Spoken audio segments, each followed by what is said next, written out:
Hello, everyone. Hope you're all doing good. Myself, Ibrahim. I'm a relationship manager in SmartFX. And today we are going to be checking out a very interesting topic called fundamental news. Okay. This is one of the most important topics which you have to learn, which you have to study if you want to succeed in trading. We keep on bringing these exciting new topics every week.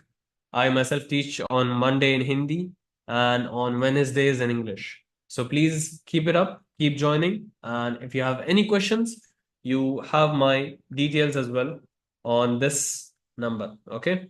And if you don't follow us on social media platforms already, you can do that. And let's start with the trading. Okay. What is fundamental trading and why you're supposed to be doing it? We'll be explaining the whole thing.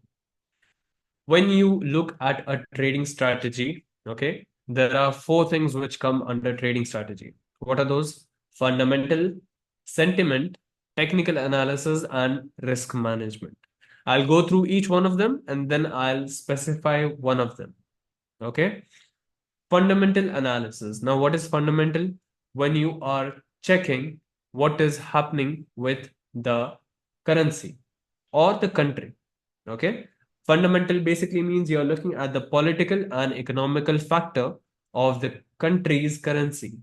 So let's say if you are looking at US dollar, what you'll be looking at is US functioning. What you'll be looking at is US functioning. Means you'll be checking how US is operating at the moment, what is their condition, GDP, interest rate, inflation rate, is a recession happening, what else is happening in their manufacturing, production. Okay. There are a lot of things which come under fundamental analysis which people need to understand. Okay. When you're checking a currency, you check the foundation of the currency, why it moves up or down because of the country. All right. Then comes sentiment analysis. Sentiment is basically you're checking what is happening all around the world and what are more people shifted towards. What is the market feeling? Because at some point you would notice that almost all of the people are around you trying to buy something, or almost all of the people around you are trying to sell. So you will be looking at the sentiment that most of the majority of the people are shifted towards one bias, either buy or sell. Okay, so that's sentiment analysis. Technical analysis is another thing which, is very important. Technical analysis has different kinds of things like chart pattern, indicators like RSI, Bollinger Bands, moving average, and a lot of them, Fibonacci as well, which are really important if you are a technical trader. Okay. If you look at the chart, you should be able to understand the pattern, what is happening with each candlestick. Each candlestick shows a story which you need to know. All right. Technical analysis is very important, but again, fundamental analysis is the most important thing. Technical will maybe just show you what happened in the past, but it cannot completely show you what can happen in the future. On the other hand, fundamental analysis plays a very important role in checking what a country is doing. Okay. And that's how you can assess the situation. All three of them are really important, but risk management comes to the top. If you don't have risk management, these three do not matter to you at all because you will fail. For sure, you are going to fail if you don't do risk management properly. Be it any analysis, technical, fundamental, sentiment, if you don't put risk management in your trading system, trading strategy, you are for sure going to lose all your money. Okay. So always try to understand that these four things are important, but mainly this is important. Now let's take into macro analysis. We'll look at central banks and sorry, what role do central banks play in the market?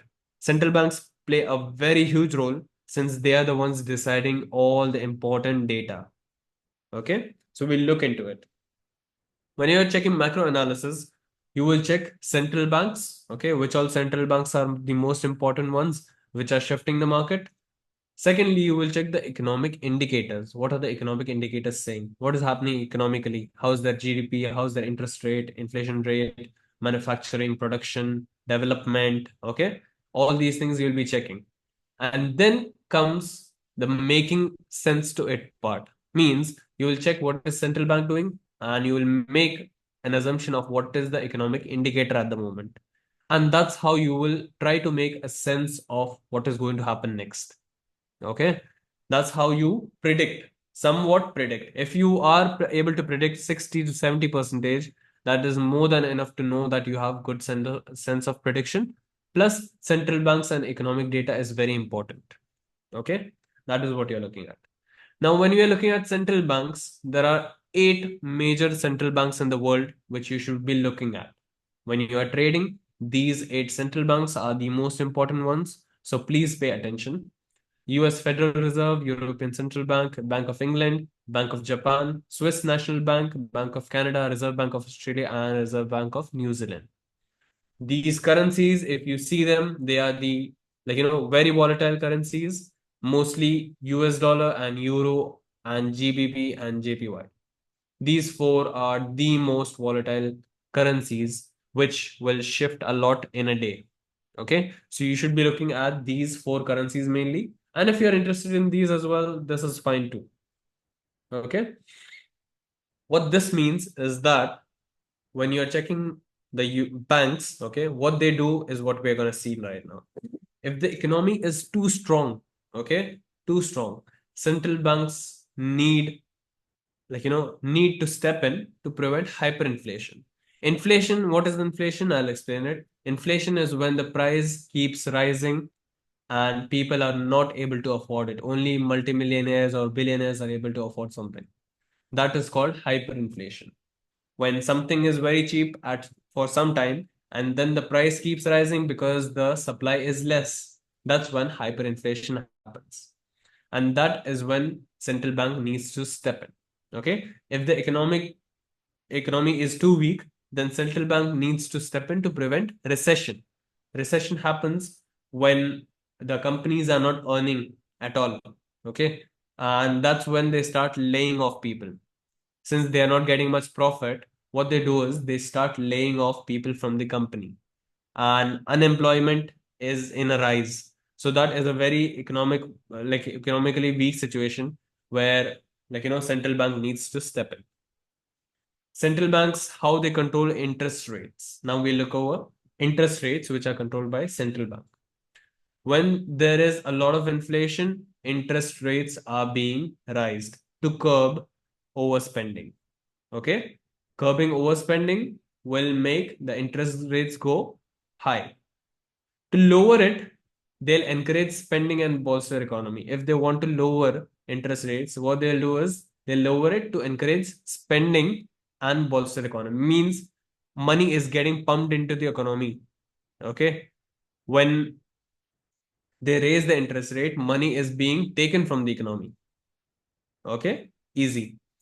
Then comes quantitative easing. Quantitative easing is another term for printing money. They do this when they see that there is a lot of inflation happening, for which they'll have to raise the interest rate.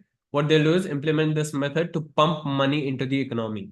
More money means inflation will come down. Okay. Language, speak in dovish or hawkish tones to affect the value of the currency. If you check any news channels, what they'll do is they'll speak like dovish or hawkish. Dovish means the currency is going down, and hawkish means the currency is going up. Simple. Central bank meetings. Now, what do meetings hold? What are the people over there? Who are the people over there? And what they're discussing? Let's see. Every few months, central bank members hold meetings to study the economic data. Whatever happened in the past few weeks, that's what they'll be studying in that meeting. Okay. If you go on forexfactory.com, you'll be able to see a lot of news is happening. What is that? That is the central bank's meeting. Okay.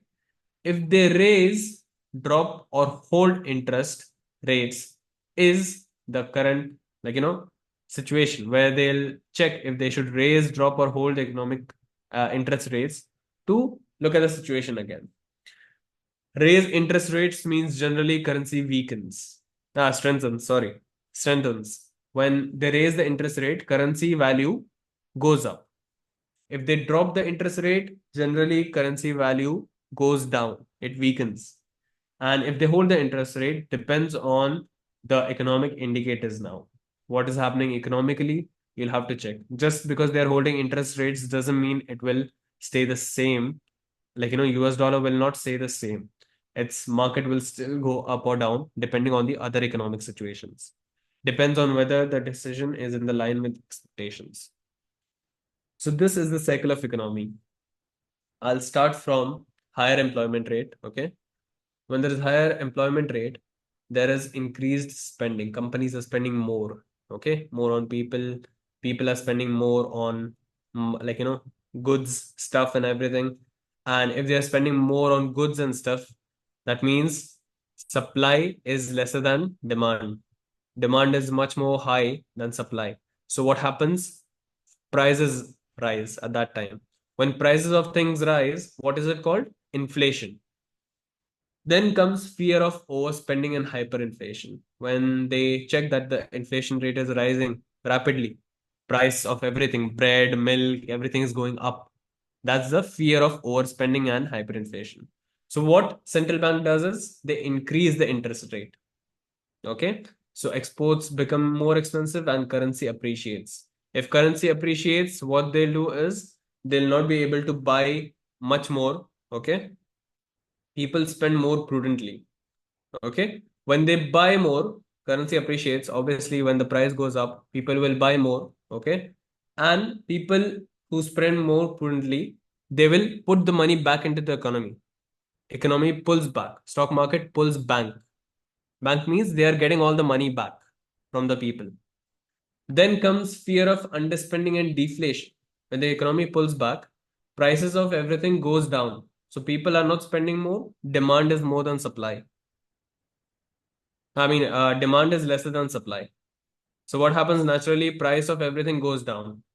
If price of everything goes down, that means companies are not earning much profit at that time, and so higher unemployment rates are there.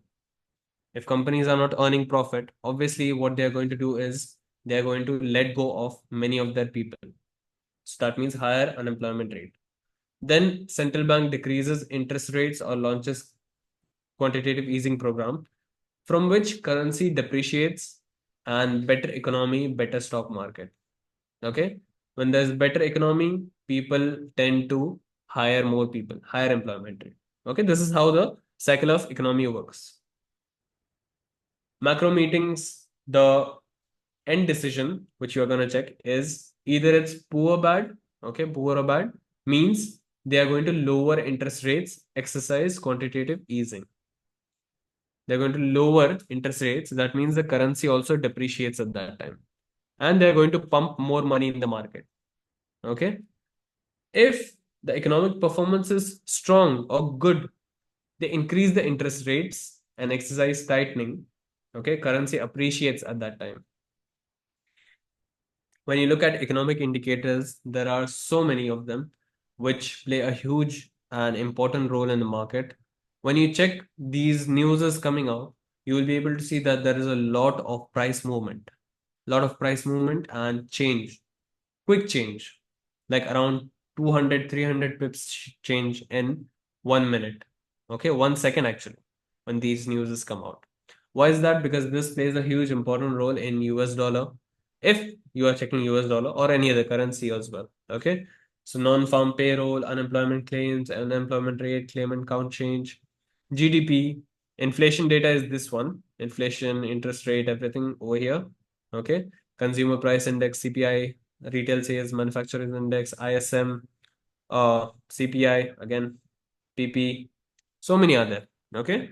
So you will be able to see a lot of them which play a huge and important role in the economic factor. Okay. And you should be looking at those on forexfactory.com. If you feel that that is not enough, then you can go to investing.com as well. And you can check the latest news about different markets. What is happening with different markets? How is the inflation going, interest rate going of US, UK, anywhere? Okay. Trading economics is also one of the sites which allows you to see what is happening with different countries.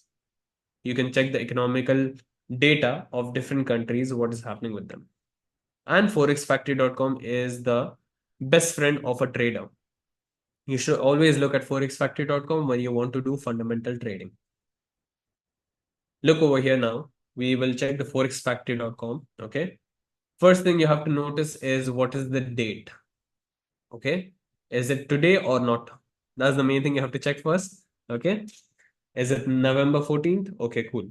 Then comes the timing. This timing is based on your country.